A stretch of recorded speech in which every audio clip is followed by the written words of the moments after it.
வணக்கம். தினமலர்.com மாலை 4 மணி செய்திகள். முக்கிய நிகழ்வுகள். ராஜ்யசபா தேர்தலுக்கு 2 மேயர்கள் உள்ளிட்ட 4 வேட்பாளர்களை அறிவித்தது அதிமுக. மார்க்சிஸ்ட் வேட்பாளராக மீண்டும் களமிறங்குகிறார் ரங்கராஜன். மதிமுகவுடன் பாரதிய ஜனதா அதிகாரப்பூர்வ பேச்சுவார்த்தை. தேமுதிகவும் கூட்டணியில் இடம்பெறும் என்று நம்பிக்கை. சிவாஜி சிலையை காமராஜர் சாலையிலிருந்து இடமாற்ற சென்னை ஹைகோர்ட் அனுமதி. தமிழக அரசின் கருத்தை ஏற்று தீர்ப்பு. விரிவான செய்திகள். அதிமுக சார்பில் ராஜ்யசபா தேர்தலில் போட்டியிடும் 4 வேட்பாளர்களை பொதுச் செயலாளர் ஜெயலலிதா அறிவித்துள்ளார். தூத்துக்குடி மற்றும் நெல்லையில் பெண் மேயர்கள் 2 வேட்பாளர்களாக இடம்பெற்றுள்ளனர். அதிமுக பொதுச் செயலாளரும் தமிழக முதல்வருமான ஜெயலலிதா ராஜ்யசபா வேட்பாளருக்கான பட்டியலை வியாழனன்று வெளியிட்டுள்ளார். நெல்லை மாவட்ட செயலாளர் எஸ் முத்துக்கருப்பன், இளைஞர் பாசறை இணைச் செயலாளர் என் சின்னதுரை, மகளிர் அணி செயலாளரும் தூத்துக்குடி மாநகராட்சி மேயருமான சசிகலா புஷ்பா, நெல்லை மாவட்ட மகளிர் அணி செயலாளரும் மாநகராட்சி மேயருமான விஜிலா சத்யானந்த் ஆகிய 4 வேட்பாளர்களாக அறிவிக்கப்பட்டுள்ளனர். இன்னும் ஒரு இடத்துக்கு மார்க்சிஸ்ட் கம்யூனிஸ்ட் கட்சியின் வேட்பாளருக்கு அதிமுக ஆதரவு அளிக்கிறது. காங்கிரஸ், தேமுதிக தரப்பில் மௌனம் நீடிக்கிறது. 7வதாக வேட்பாளர் அறிவிக்கப்பட்டால் ஓட்டுப்பதிவு நடப்பது உறுதியாகிவிடும். ராஜ்யசபா தேர்தலில் மார்க்சிஸ்ட் கம்யூனிஸ்ட் வேட்பாளராக டி.கே. ரங்கராஜன் மீண்டும் போட்டியிடுவார் என்று மாநில செயலாளர் ஜி. ராமகிருஷ்ணன் தெரிவித்துள்ளார். தமிழகத்தில் 6 ராஜ்யசபா எம்பிக்கள் பதவிக்காலம் நிறைவடையும் நிலையில் திமுக, அதிமுக தரப்பில் வேட்பாளர்கள் அறிவிக்கப்பட்டுள்ளனர். அதிமுக ஆதரவுடன் மார்க்சிஸ்ட் கம்யூனிஸ்ட் கட்சி டி.கே. ரங்கராஜனை மீண்டும் வேட்பாளராக அறிவித்துள்ளது. வியாழக்கிழமையன்று வேட்பாளரை அதிகாரப்பூர்வமாக அறிவித்த மாநில செயலாளர் ராமகிருஷ்ணன் பிற கட்சிகளின் ஆதரவையும் கோரியுள்ளார். நடக்க இருக்கிற மாநிலங்களவை தேர்தலில் எங்கள் கட்சியின் சார்பாக போட்டியிடக்கூடிய வேட்பாளருக்கு நேற்றைய முன்தினம் அனைத்து இந்திய அண்ணா திராவிட முன்னேற்ற கழகத்து பொதுச் செயலாளர் சந்திச்சு ஆதரவு கேட்டோம். இன்னைக்கு காலையில மார்க்சிஸ்ட் கம்யூனிஸ்ட் கட்சியின் சார்பாக போட்டியிடக்கூடிய வேட்பாளருக்கு அனைத்து இந்திய அண்ணா திராவிட முன்னேற்ற கழகம் ஆதரவு அளிக்கும் என்று அந்த கட்சியின் பொதுச் செயலாளர் அறிவித்திருக்கிறார்.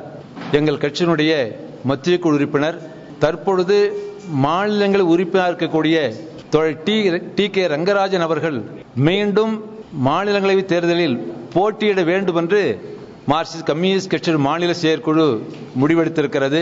டி.கே. ரங்கராஜ் எங்களுடைய வேட்பாளர். ராஜ்யசபா எம்பி பதவிக்காலத்தை நிறைவு செய்யும் 6 நபர்களில் டி.கே. ரங்கராஜனுக்கு மீண்டும் வாய்ப்பு கிடைத்துள்ளது குறிப்பிடத்தக்கது.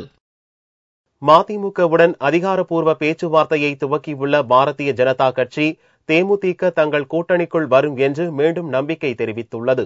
லோக்சபா தேர்தலுக்கான கூட்டணி பேச்சுவார்த்தையை தமிழக பாரதிய ஜனதா கட்சி அதிகாரப்பூர்வமாக வியாழக்கிழமையன்று துவக்கியுள்ளது. முதலாவதாக மதிமுக பொதுச் செயலாளர் வைகோவை அவரது கட்சி தலைமையகத்தில் பாரதிய ஜனதா மாநில தலைவர் பொன் ராதாகிருஷ்ணன் உள்ளிட்ட கட்சியினர் நேரில் சந்தித்தனர். மதிமுகவுடன் பேச்சுவார்த்தை துவக்கியுள்ள நிலையில் நிச்சயம் தேமுதிக பாரதிய ஜனதா கூட்டணிக்கு வரும் என்று ராதாகிருஷ்ணன் நம்பிக்கை தெரிவித்தார். தமிழர்களை கொன்று குவித்த காங்கிரஸ், ராஜபக்சேக்கு துணையாக சென்ற இந்த காங்கிரஸை தண்டிக்கக்கூடிய காலம் இந்த பாராளுமன்ற தேர்தல். காங்கிரஸ் கட்சியோடு துணை நின்றவர்களோடு எக்காரணத்தை கொண்டும் கேப்டன் துணை போக மாட்டார். அவர் தமிழர்கள் வாழ் அன்பு கொண்டவர் அப்படிங்கிற நம்பிக்கை எனக்கு இருக்குது. இதுவரைக்கும் அவர்கள் சொல்லிட்டு இருக்கிறாங்க. எங்களோடு இருக்கக்கூடிய பேச்சுவார்த்தை முன்னேற்றத்தில் இருந்து கொண்டிருக்கிறது. பாரதிய ஜனதா கட்சி தேசிய ஜனநாயக கூட்டணியில் அவர்கள் இந்த அணியை வெற்றிகரமாக நாங்கள் தேர்தலை சந்திப்போம் சொன்னாங்க. அதுக்கு என்ன விதமான முயற்சிகள் மேற்கொள்ள வேண்டுமோ அவங்க செய்துகிட்டு இருக்கிறாங்க. அதை பொறுத்த மட்டில் நாங்கள் அவங்களுக்கு பக்கபலமாக இருப்போம். No preconditions. இந்த கட்சி வரணும், அந்த கட்சி வரக்கூடாது, இந்த கட்சி, அந்த எண்ணமே எங்களுக்கு கிடையாது. அந்த மாதிரியான நெருடல்கள் நாங்கள் கொடுப்பதும் கிடையாது. தொகுதி ஒதுக்கீடு, பிரச்சார வியூகம் உள்ளிட்ட பல்வேறு அம்சங்கள் தொடர்ந்து அடுத்தடுத்த சந்திப்புகளில் முடிவெடுக்கப்படும் என்றும் வைகோ தெரிவித்தார். சென்னை மெரினா கடற்கரை காமராஜர் சாலையில் உள்ள நடிகர் சிவாஜி சிலையை இடமாற்றம் செய்யலாம் என்றும் இது தொடர்பாக தமிழக அரசு முடிவெடுக்கலாம் என்றும் சென்னை உயர்நீதிமன்றம் தீர்ப்பளித்துள்ளது. கடந்த 2006இல் திமுக ஆட்சியில் சென்னை மெரினா கடற்கரை காமராஜர் சாலையில் காந்தி சிலைக்கு அருகில் நடிகர் சிவாஜி கணேசனுக்கு சிலை அமைக்கப்பட்டது. இது போக்குவரத்திற்கு இடையூறாக இருக்கும் என்றும் விபத்துக்கள் அதிகரிக்கும் என்றும் கூறி சிலை திறப்பிற்கு முன்னரே அதை எதிர்த்து சீனிவாசன் என்பவர் வழக்கு தொடர்ந்தார். அப்போது நீதிமன்றம் சிலை திறக்க அனுமதி தந்த நிலையில் இவ்வழக்கு தொடர்ந்து நடந்து வந்தது. சீனிவாசன் இறந்ததை அடுத்து நாகராஜன் என்பவர் வழக்கை நடத்தி வந்தார். தமிழக அரசு தரப்பில் போக்குவரத்து போலீசார் சார்பில் தாக்கல் செய்த மனுவில் நடிகர் சிவாஜி கணேசன் சிலை வைக்கப்பட்டிருப்பதால் போக்குவரத்துக்கு இடையூறு இருப்பதாகவும் அதை அகற்றுவதில் ஆட்சேபனை இல்லை என்றும் பதில் மனு தாக்கல் செய்யப்பட்டிருந்தது. இருதரப்பு வாதங்கள் முடிவடைந்த நிலையில் நீதிபதி அக்னிகோத்ரி, சசிதரன் அடங்கிய அமர்வு சிவாஜி சிலையை இடமாற்றம் செய்யலாம் என்று வியாழனன்று தீர்ப்பளித்துள்ளது. இது தொடர்பாக தமிழக அரசு உரிய முடிவெடுக்கலாம் என்று தீர்ப்பில் தெரிவிக்கப்பட்டுள்ளது. உயர்நீதிமன்ற உத்தரவுப்படி குடியரசு தின விழாவிற்கு முன்னர் சிவாஜி சிலை வேறிடத்திற்கு இடமாற்றம் செய்யப்படும் என்று எதிர்பார்க்கப்படுகிறது.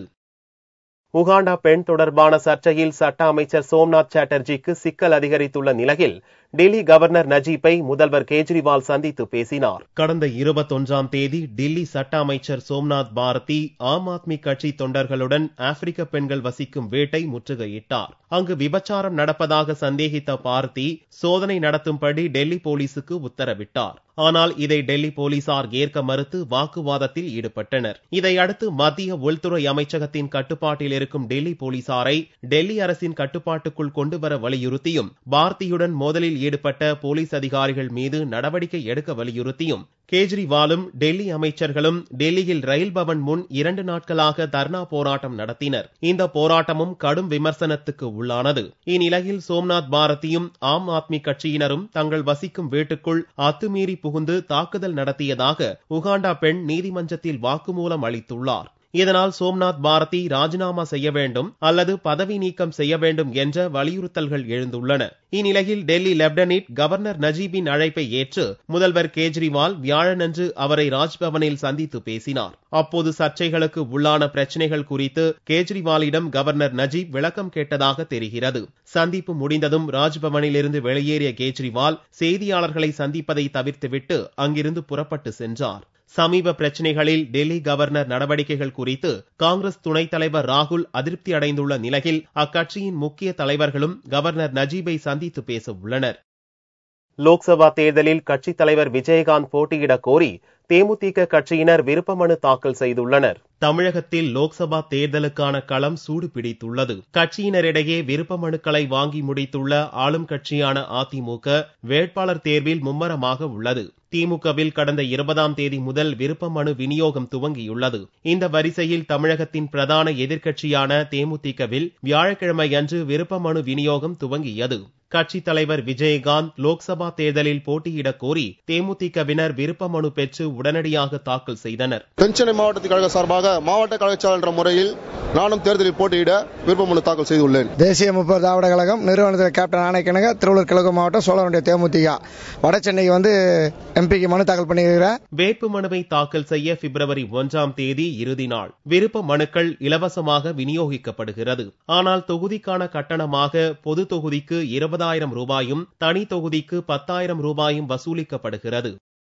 கருப்பு பணத்தையும் கள்ள நோட்டுகளையும் முடிவுக்கு கொண்டு வரும் வியூகமாகவே 2005ஆம் ஆண்டுக்கு முந்தைய கரன்சி நோட்டுகள் செல்லாது என்று ரிசர்வ் வங்கி அறிவித்துள்ளது. 2005ஆம் ஆண்டுக்கு முந்தைய 500 ரூபாய் மற்றும் 1000 ரூபாய் நோட்டுகள் ஜூலை 1ஆம் தேதி முதல் செல்லாது என்றும் தற்போதைய நோட்டுகளை வங்கிகளில் மாற்றிக்கொள்ளலாம் என்றும் ரிசர்வ் வங்கி அறிவித்துள்ளது. இதன் மூலம் கருப்பு பணத்தை பதுக்கி வைத்திருப்போர் அவற்றை செலவிடவோ அல்லது முறையாக வரி செலுத்தி புதிய பணமாக மாற்றிக்கொள்ளவோ வேண்டிய கட்டாயம் உருவாகியுள்ளது. இதன் மூலம் பதுக்கி வைக்கப்பட்ட பணம் புழக்கத்துக்கு வரும் நிலை உருவாகியுள்ளது. அதேபோல 2005ஆம் ஆண்டுக்கு முந்தைய ரூபாய் நோட்டுகளை விட அதற்கு பின் அச்சிடப்பட்ட 500 மற்றும் 1000 ரூபாய் நோட்டுகள் அதிக பாதுகாப்பு அம்சங்கள் கொண்டவை. எனவே இவற்றை கள்ள நோட்டுகளாக கொண்டு வருவது மிகவும் கடினம். இதனால் 2005ஆம் ஆண்டுக்கு முந்தைய நோட்டுகளைப் போல புழக்கத்தில் உள்ள கள்ள நோட்டுகள் முழுமையாக ஒழிக்கப்படும் சூழ்நிலையும் உருவாகியுள்ளது. இதையும் மீறி கருப்பு பணத்தையும் கள்ள நோட்டுகளையும் பதுக்கி வைத்திருப்போர் வெறும் பிணத்தை வைத்திருப்பதற்கு சமம் என்று பொருளாதார நிபுணர்கள் கூறியுள்ளனர். ரிசர்வ் வங்கியின் இந்த நடவடிக்கையை அவர்கள் பெரிதும் பாராட்டியுள்ளனர். கடும் பனிப்பொழிவு காரணமாக காஷ்மீர் மாநிலம் தனியாக துண்டிக்கப்பட்டுள்ளது. சாலை, ரயில் மற்றும் விமான போக்குவரத்துகள் ரத்து செய்யப்பட்டுள்ளன. காஷ்மீரில் செவ்வாய்க்கிழமை முதல் கடுமையான பனிப்பொழிவு நீடித்து வருகிறது. தொடர்ந்து பனிப்பொழிவு நீடித்து வருவதால் மக்களின் இயல்பு வாழ்க்கை முடங்கியுள்ளது. அடுத்த 24 மணி நேரத்துக்கு பனிப்பொழிவு மேலும் அதிகரிக்கக்கூடும் என்று வானிலை மையம் அறிவித்துள்ளது. வட மாநிலங்களுடன் காஷ்மீர் மாநிலத்தை சாலை வழியாக இணைக்கும் ஜம்மு ஸ்ரீநகர் தேசிய நெடுஞ்சாலையில் போக்குவரத்து நிறுத்தப்பட்டுள்ளது. இந்த சாலையில் 2 அடி உயரத்துக்கு பனி மூடியுள்ளது. காஷ்மீருக்கு வந்த சுற்றுலா பயணிகள் அங்கிருந்து திரும்ப முடியாமல் தவித்து வருகின்றனர். कन्वेंस चल रहा है, नहीं कुछ खाने को मिल पा रहा है, नहीं कुछ हो पा रहा है। मैं बहुत बुरी तरीके से यहाँ पर फंस चुका हूँ। சாலை போக்குவரத்து மட்டுமின்றி ரயில் போக்குவரத்தும் ஸ்ரீநகருக்கு வந்து செல்லும் அனைத்து விமான போக்குவரத்தும் கடும் பனிப்பொழிவு காரணமாக ரத்து செய்யப்பட்டுள்ளன. ஊதிய உயர்வு கோரி தேசிய பஞ்சாலை கழக தொழிலாளர்களின் வேலை நிறுத்தம் 3வது நாளாக நீடித்து வருகிறது. தேசிய பஞ்சாலை கழகத்தின் 5 மில்கள் கோவையிலும் 2 மில்கள் பிற மாவட்டங்களிலும் இயங்கி வருகின்றன. இந்த மில்கள் அனைத்தும் மத்திய அரசின் ஜவுளி வாரியத்தின் நேரடி மேற்பார்வையின் கீழ் இயங்குகின்றன. இங்கு சுமார் 5000 பேர் கூலி தொழிலாளர்களாக பணியாற்றி வருகின்றனர். கடந்த ஆண்டு டிசம்பர் மாதம் நடந்த பேச்சுவார்த்தையில் தொழிலாளர்களுக்கு ஊதிய உயர்வு ஒப்பந்தம் மேற்கொள்ளப்பட்டது. ஆனால் இதுவரை ஊதியம் உயர்த்தப்படாததால் கோவை உட்பட மாநிலத்தின் பிற பகுதியில் செயல்பட்டு வரும் தேசிய பஞ்சாலை தொழிலாளர்கள் வேலை நிறுத்தத்தில் ஈடுபட்டு வருகின்றனர். 7 ஆலை சேர்ந்த 5000க்கும் மேற்பட்ட தொழிலாளர்கள் நேற்றைய தினத்திலிருந்து முழுமையான வேலையில் ஈடுபட்டிருக்கின்றார்கள். இந்த சம்பள 1650 ஊதிய உயர்வை உடனடியாக நிர்வாகம் ஒப்பந்தம் மூலம் ஏற்படுத்தி கொடுக்க வேண்டும் என்று சொல்லி அந்த கோரிக்கை வலியுறுத்தி நடைபெற்றுக் கொண்டிருக்கின்றது. இதற்கிடையிலே நாளைய தினம் ஏஎல்சி அதாவது தொழிலாளர் துறை ஆணையர் அவர்கள் மதுரையிலே பேச்சுவார்த்தைக்கு அழைத்திருக்கின்றார்கள். நாளை 11 மணிக்கு பேச்சுவார்த்தை நடைபெறுகின்றது. அந்த பேச்சுவார்த்தையிலே என்டிசி ஆலை நிர்வாகம் தொழிலாளர்களுக்கு ஏற்கனவே அவர் ஒத்துக்கொண்ட அந்த ஊதியத்தை முடித்துக் கொடுக்க வேண்டும். இல்லை என்றால் தொடர்ந்து இந்த வேலை நிறுத்தம் நடைபெறும் என்பதை தெரிவித்துக் கொள்கின்றோம். தொடர்ந்து 3வது நாளாக நீடித்து வரும் இந்த போராட்டத்தால் பல கோடி ரூபாய் மதிப்பில் உற்பத்தி பாதிக்கப்பட்டுள்ளது. தங்கத்தின் விலை வியாழக்கிழமை அன்று சவரனுக்கு 24 ரூபாய் குறைந்திருந்தது. ஒரு சவரன் தங்கம் 22,360 ரூபாய்க்கு விற்பனையானது. 1 கிராம் ஆபரண தங்கம் 2,795 ரூபாயாக இருந்தது. வெள்ளி கிராமுக்கு 10 காசுகள் அதிகரித்து 47 ரூபாய் 30 காசுகளுக்கு விற்பனையானது. பார் வெள்ளியின் விலை 44,205 ரூபாயாக இருந்தது. பாம்பன் ரயில் பாலம் 100ஆண்டு நிறைவு விழா வரும் 28ஆம் தேதி கொண்டாடப்பட உள்ளதாக மதுரை ரயில்வே கோட்ட மேலாளர் ரஸ்தோகி தெரிவித்துள்ளார். பிரசித்தி பெற்ற பாம்பன் ரயில் பாலம் கடந்த 1913ஆம் ஆண்டு ஜூலை மாதம் கட்டி முடிக்கப்பட்டு 1914ஆம் ஆண்டு பிப்ரவரி 24ஆம் தேதி முதல் ரயில் போக்குவரத்து துவக்கப்பட்டது. இந்த தினத்தை இந்திய ரயில்வே துறை மற்றும் ராமநாதபுரம் மக்கள் வார விழாவாக கொண்டாட திட்டமிட்டிருந்தனர். இதனிடையே பாம்பன் பொதுமக்கள் மற்றும் வர்த்தக சங்கத்தினர் 100ஆண்டு விழாவை பாம்பனில் நடத்த வேண்டும் என வலியுறுத்தி வந்தனர். இந்நிலையில் 100ஆண்டு விழா கொண்டாடுவது குறித்து மதுரை ரயில்வே கோட்ட மேலாளர் ரஸ்தோகி மற்றும் பொறியாளர்கள் பாம்பன் வந்து ரயில் நிலையம் மற்றும் அதை சுற்றியுள்ள இடங்களை பார்வையிட்டனர். பின்னர் பாம்பன் வர்த்தக சங்கத்தினர் மற்றும் பொதுமக்கள் சார்பில் பேச்சுவார்த்தை நடத்தப்பட்டது. இதையடுத்து செய்தியாளர்களிடம் பேசிய ரஸ்தோகி பாம்பன் ரயில் பாலத்தின் 100ஆண்டு விழா வரும் 28ஆம் தேதி பாம்பனில் நடைபெற உள்ளதாகவும் விழாவில் முன்னாள் ஜனாதிபதி அப்துல் கலாம் மற்றும் எம்எல்ஏக்கள் எம்பிக்கள் பங்கேற்பார்கள் என்று தெரிவித்தார்.